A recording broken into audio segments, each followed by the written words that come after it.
Hoy vamos a estar hablando de la presentación de la Virgen María en el templo.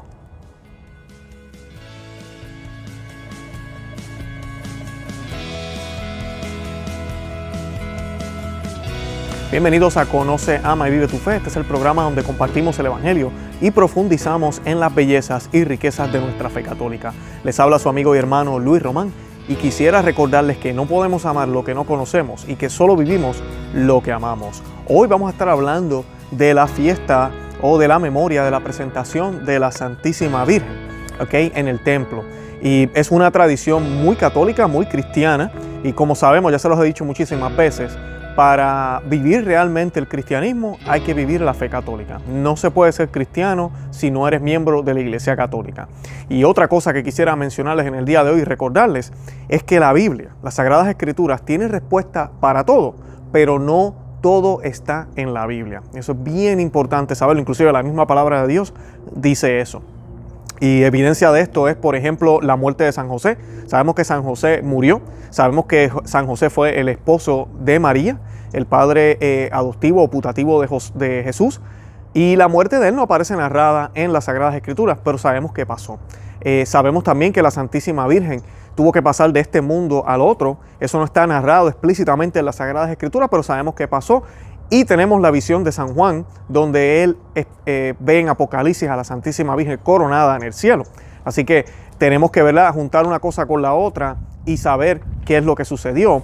Pero no tan solo eso, sino que hay algo que se llama tradición. Las Sagradas Escrituras de por sí, como las conocemos en el día de hoy, especialmente el Nuevo Testamento, no existieron en los primeros 3 siglos. Sí estaban en circulación estos documentos, pero no estaban compaginados como tú y yo lo conocemos. Y la fe cristiana católica sobrevivió todo ese tiempo, inclusive fue un tiempo de persecución, no murió. E inclusive lo que creemos hoy, se creía ya en aquel momento. Así que, ¿cómo fue esto sin Biblia? Bueno, ¿cómo fue posible? Por la tradición. La tradición no es costumbres y tradiciones como mal a veces pensamos que eso es lo que significa la palabra. Significa la enseñanza oral, la enseñanza que pasa de generación en generación. Y todos sabemos que tenemos cosas que hemos aprendido de nuestras abuelas, de nuestros papás, buenos consejos, historias, cosas que a veces han impactado nuestra vida, que no están escritas, pero que han pasado de generación en generación y las sabemos y las conocemos por ese medio. Exactamente pasó lo mismo en el cristianismo. Los primeros cristianos no tenían la Biblia como la tenemos en el día de hoy, pero todo fue pasando en la tradición de boca en boca, hasta que llegó el momento donde se hicieron los concilios y surge lo que se llama el canon de la Biblia. Y de eso vamos a estar hablando un poco en el día de hoy, pero sí quería darle esa introducción. ¿Por qué? Porque lo que vamos a estar hablando hoy de esta hermosa memoria, yo le llamo fiesta también, de la presentación de la Virgen María, no está narrada en la Biblia, pero sí hay textos escritos por apóstoles que no fueron incluidos en la Biblia, que narran este hecho, que narran este suceso en la vida de la madre de nuestro Salvador. Los católicos sabemos que Jesucristo es el único Salvador. Él fue quien murió en la cruz. Jesucristo es el único mediador entre Dios y los hombres. Eso lo sabemos muy bien los católicos. Sabemos también que Jesucristo es Dios. Que Jesucristo, en la persona de Jesucristo está Dios, y que tenía 2 naturalezas, una divina y una humana o natural. Y reconocemos que la Santísima Virgen no fue diosa, pero sí reconocemos y sabemos, porque la Sagrada Escritura nos lo dice, que la Santísima Virgen tuvo un papel esencial e importante y que todavía lo tiene. Y que a ella le fue concedido ser la Madre de Dios. ¿Y por qué decimos la Madre de Dios? Porque Jesucristo es Dios. Y sabemos que es Madre de Dios Hijo, hija de Dios Padre, esposa del Espíritu Santo, porque el Espíritu Santo la arropó y gracias a eso ella quedó encinta del mismo Dios hecho hombre. Y ese papel nadie más lo ha tenido y por eso nosotros nos gloriamos en la Santísima Virgen, por eso la veneramos y por eso decimos alabanzas a ella. No porque ella sea diosa y mucho menos por sus propios méritos, pero es porque ella es la obra maestra de Dios. En otro de los episodios que hicimos aquí en Conoce, Ama y Vive tu Fe, yo les estaba hablando sobre el pintor y su obra, ¿verdad? La pintura. Y cuando vemos una pintura, ¿verdad? Una obra de arte, muchas veces las personas ven la obra de arte y dicen, me encanta esta pieza de arte, porque representa tal cosa, por los colores que se utilizaron, por la manera en que se ve, me hace sentir de esta forma. ¡Wow! ¡Qué pintura tan hermosa! ¡Qué pintura tan preciosa! Yo quisiera una copia de ella, yo quisiera la original. Esta pintura debería estar en los lugares principales. Bueno, ¿qué no decimos? Estamos alabando a la pintura. Ahora, ¿quién se siente alabado? La pintura de por sí no puede sentirse alabada, pero quien se siente alabado y contento es el pintor. El autor de esa pintura, quien hizo esa obra de arte. Y lo mismo sucede con la Santísima Virgen. E inclusive la Santísima Virgen, en el segundo capítulo del Evangelio de San Lucas, dice exactamente eso. Y dice que ella se glorifica en Dios su Salvador porque ha escogido a su humilde sierva. Se declara que ha sido salvada porque ella es humana también y necesitaba ser salvada. Todo el género humano necesitaba ser salvado, nos dice San Pablo. O sea que la Virgen se reconoce así porque ella también necesitó ser salvada. Y lo otro es que ella se reconoce como una sierva y que ha sido, ¿verdad?, elegida por el Señor, ha sido creada por el Señor, por Dios mismo, para ser la madre del Salvador. Y eso para ella es algo grandioso. Entonces ella se glorifica no en sus méritos, sino en Dios. Y es exactamente lo mismo que sucede con nosotros cuando veneramos a la Santísima Virgen. Siempre tenemos la mente puesta en Dios. Y no hay nada de malo en felicitar a alguien, lo hacemos aquí humanamente. Usted ve a alguien que hizo un buen trabajo y usted le dice, mira, buen trabajo, qué bien te salió eso, me encanta lo que estás haciendo. Todo lo que decimos, ¿verdad? Eso no es pecado. Decir cosas bonitas a otros no es pecado. Qué más hermoso que decirle cosas bonitas a la madre de nuestro Salvador. Tú y yo creemos en la resurrección y sabemos que ella está viva junto con su Hijo en el cielo. Sabemos que ella nos puede escuchar porque ella comparte la esencia de Dios, la esencia de Jesús plenamente, exactamente lo que pasa con los santos. Por eso es que nos pueden escuchar, porque comparten la esencia de Dios plenamente en Cristo. Por Cristo y los méritos de Cristo, ellos pueden compartir esa prácticamente se podría decir esencia con Dios.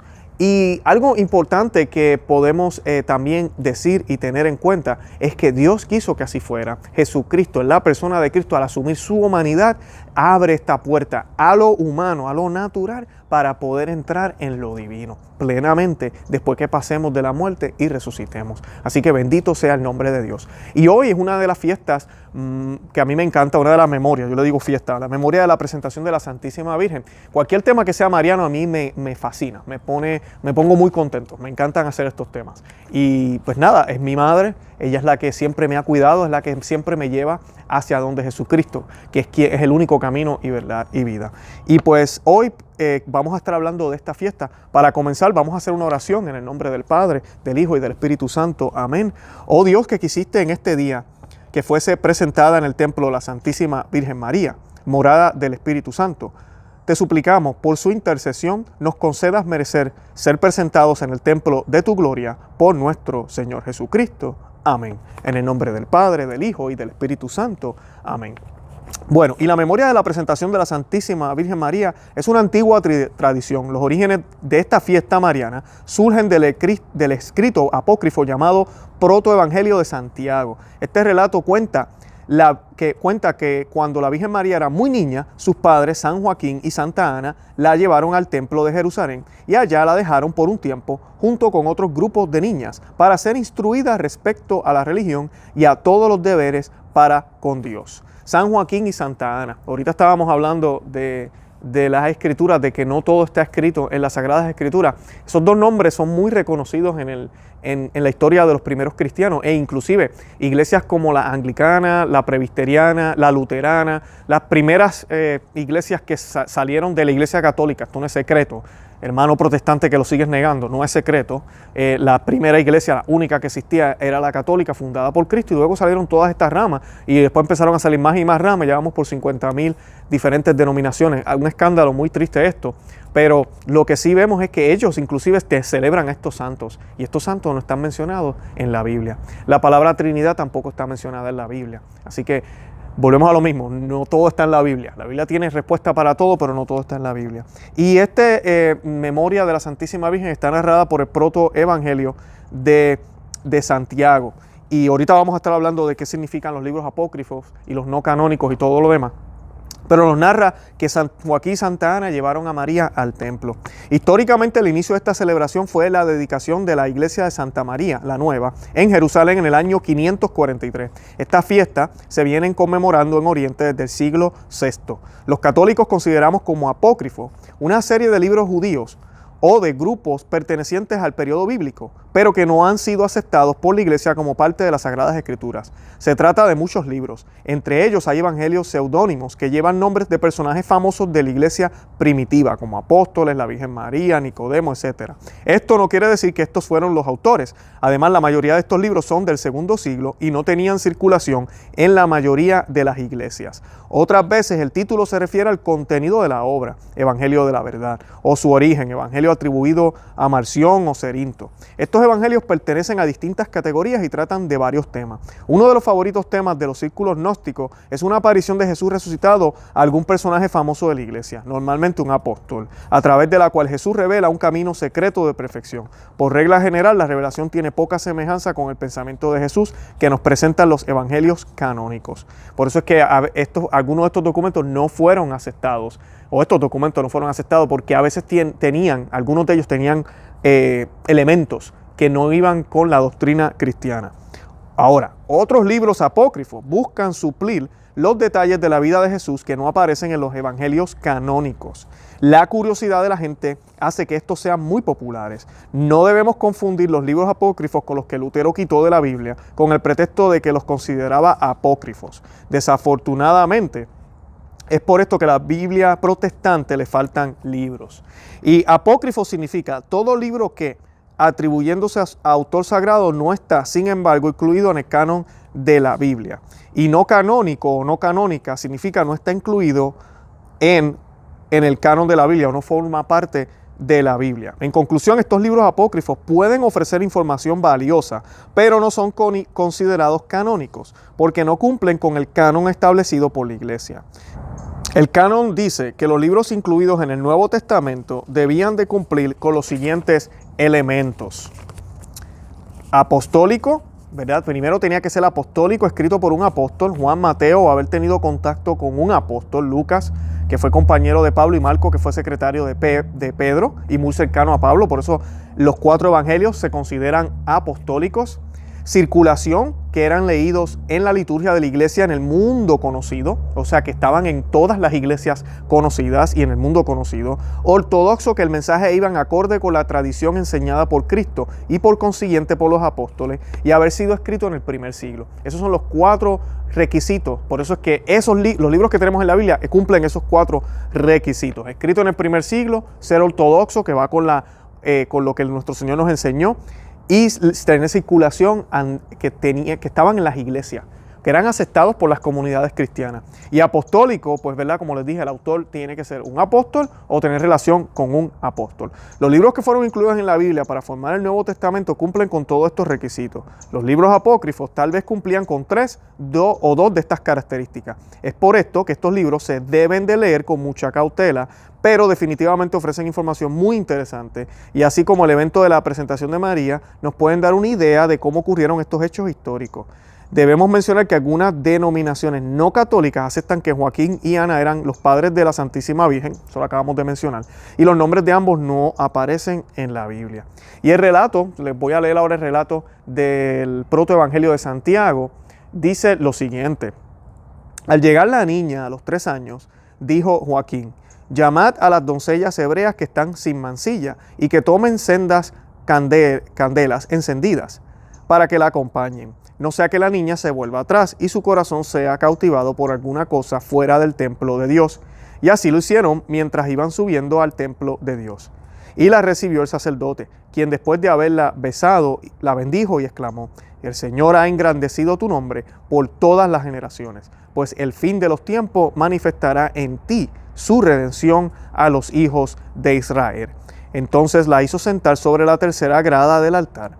El Señor derramó gracia sobre la niña, quien danzó haciéndose querer de toda la casa de Israel. Bajaron sus padres llenos de admiración, alabando al Señor Dios, porque la niña no se había vuelto atrás. Y María permaneció en el templo como una paloma, recibiendo alimentos de manos de un ángel. Y pues ese es el relato que nos narra el protoevangelio de Santiago. Muy sencillo, no hay muchos detalles, aunque sí me parecen, hay palabras grandes aquí. El Señor derramó gracia sobre la niña, y me gusta muchísimo cuando dice que ella no se regresó, o sea que ya tan pequeña también es una decisión de María. Ya empezamos a ver reflejos o empezamos a ver indicios de ese fiat que va a decir la Madre de Dios cuando el ángel Gabriel le deje saber lo que va a suceder con su vida y el papel importantísimo que tiene ella por parte de Dios en el plan de salvación de todo el género humano. Y pues algo que me gusta es que hace sentido lo que están diciendo aquí. ¿Por qué? Porque no es la única persona que fue consagrada al templo. Esto era algo muy normal en los judíos y más para esta época que ya se sentía en el ambiente que el Mesías iba a llegar. O sea que el Mesías tenía que tener una madre, ¿verdad? Y muchos padres en aquel tiempo oraban a Dios para que su hija fuera escogida para ser la madre del Señor. Y en las revelaciones de la beata Ana María Catalina Emmerich también se narra este acontecimiento. Yo les voy a leer este texto. A mí me encantan las revelaciones de la beata Ana María Catalina Emmerich porque ella ofrece muchos detalles muy claros de muchos de los eventos que sucedieron a María, a Jesucristo, cosas que tal vez no fueron narradas en las Escrituras. Y fue un regalo que el Señor le concedió a ella el poder ver estos eventos. No es dogma, usted no tiene que creer esto obligado, pero nos da luz y tal vez nos ayuda a entender un poco mejor cómo pudo haber sido. Y no contradice el Evangelio, que es lo importante. Aquí no estamos hablando de un nuevo Evangelio, aquí no estamos hablando de añadirle a las Escrituras, no contradice el Evangelio. Bueno, y dice Catalina Emmerich en sus revelaciones, la niñita María será pronto llevada al templo de Jerusalén. Vi hace algunos días a Ana en un aposento de la casa de Nazaret, teniendo delante de ella a María, ya de 3 años de edad, y enseñándola a rezar, porque luego vendrían los sacerdotes a examinarla para su admisión en el colegio del santuario. Ese día había fiesta en la casa de Santa Ana, como una preparación. Se hallaban allí extranjeros, parientes, hombres, mujeres y niños. También se hallaban presentes 3 sacerdotes, uno de Seforis, otro de Nazaret y el tercero de un lugar cercano. Estos sacerdotes habían venido a examinar si la niñita María se hallaba en estado de ir al templo. Después los vi ponerse en marcha al amanecer. La niñita María deseaba con ardor llegar al templo. Salió de la casa con toda ligereza y fue a colocarse junto a las bestias de carga. Después de algunos días de viaje llegaron a Jerusalén. Bien temprano, Joaquín se dirigió al templo con los otros hombres. Más tarde María fue llevada allí también por su madre con un acompañamiento solemne. Ana y María de Elí, con su hija María de Cleofás, iban adelante. Las seguía la Santa Niña con su saya y capa azul celeste, con brazos y cuellos adornados de guirnaldas, llevando en la mano una antorcha engalanada de flores. A cada lado de María marchaban 3 niñas con iguales antorchas y vestidos blancos bordados de oro. Como María también, ellas llevaban capas de color azul claro, guirnaldas de flores y pequeñas coronas alrededor del cuello y de los brazos. Enseguida iban las otras vírgenes y niñitas, todas vestidas de gala, pero sin uniformidad. Cerraban la marcha las demás mujeres. Cuando llegó el grupo descrito antes, vi a varios servidores del templo ocupados en abrir con grandes esfuerzos una puerta muy grande y muy pesada, brillante como el oro, y sobre la cual estaba esculpida algunas cabezas, racimos de uvas y manojos de espigas. Era la puerta dorada. El séquito pasó por esa puerta y para llegar a ella tuvieron que subir por 50 gradas. No sé si entre ellas había algunos intervalos de piso plano. Quisieron conducir de la mano a María, pero ella se rehusó y llena de júbilo y entusiasmo subió las gradas rápidamente sin tropezar. Todos se hallaban vivamente impresionados.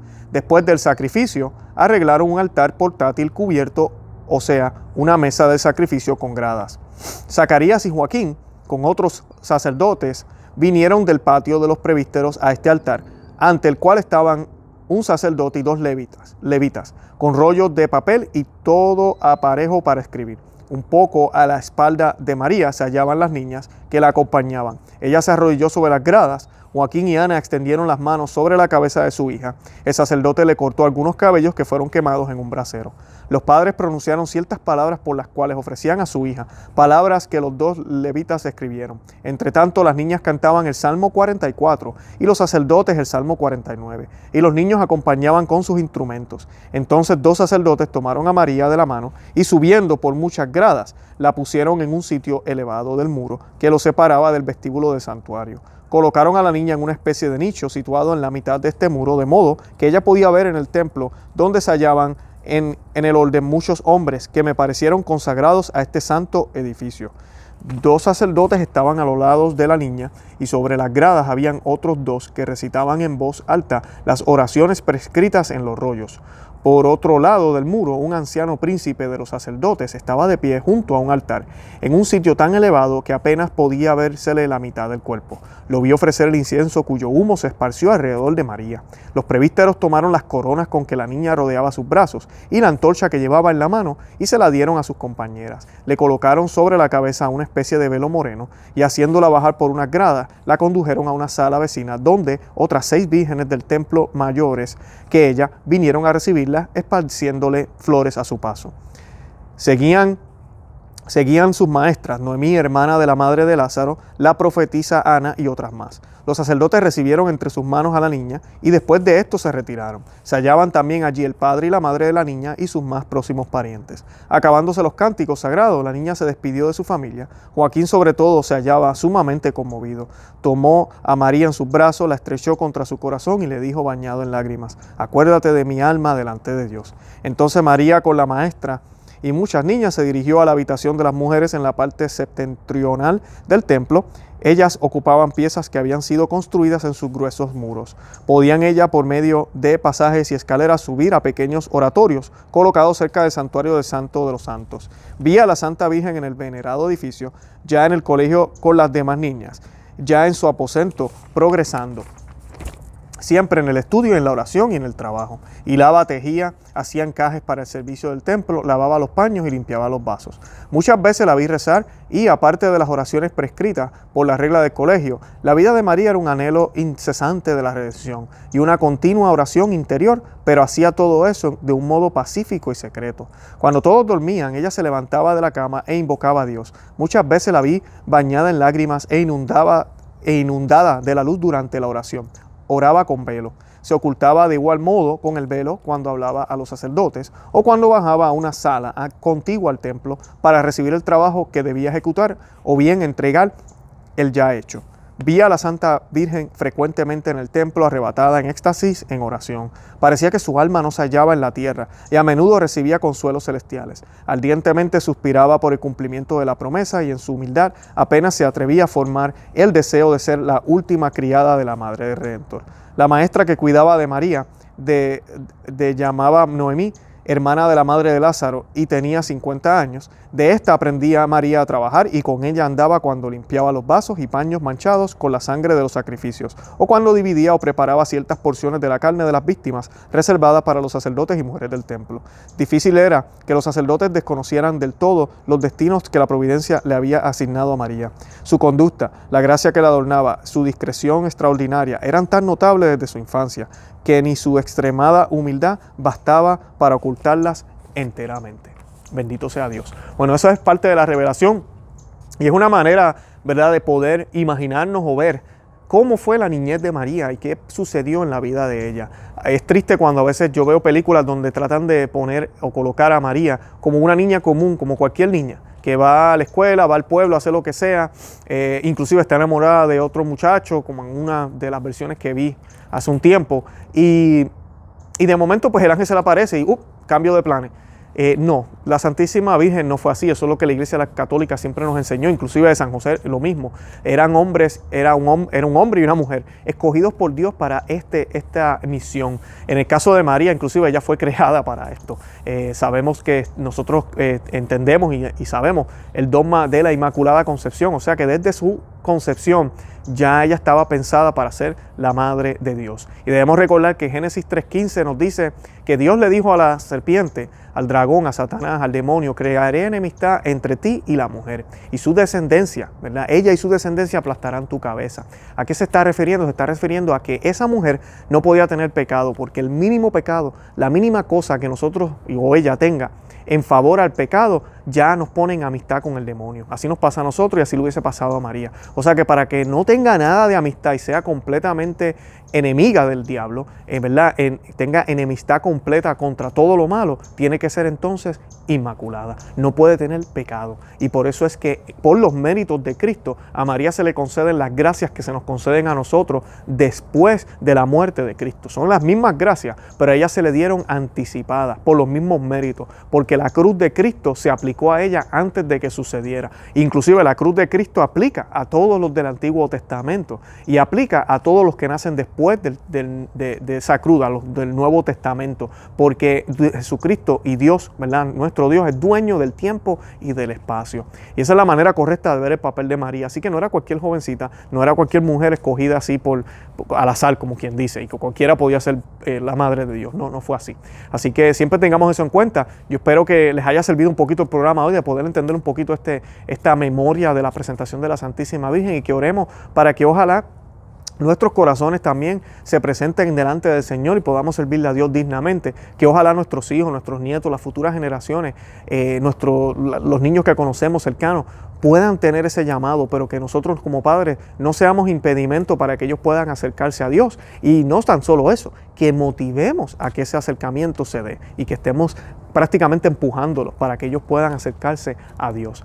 Y nada, los amo en el amor de Cristo. Les pido de favor que nos visiten a conoceamaYvivetufe.com, que se suscriban aquí al canal en YouTube, que le den me gusta al video, que lo compartan y que les dejen saber a otros que existimos. Si desean también escucharnos por audio, estamos en todas las aplicaciones de podcast. Nos pueden buscar por Conoce, Ama y Vive tu Fe, y nos encontramos también en todos los medios sociales, Instagram, Twitter y Facebook.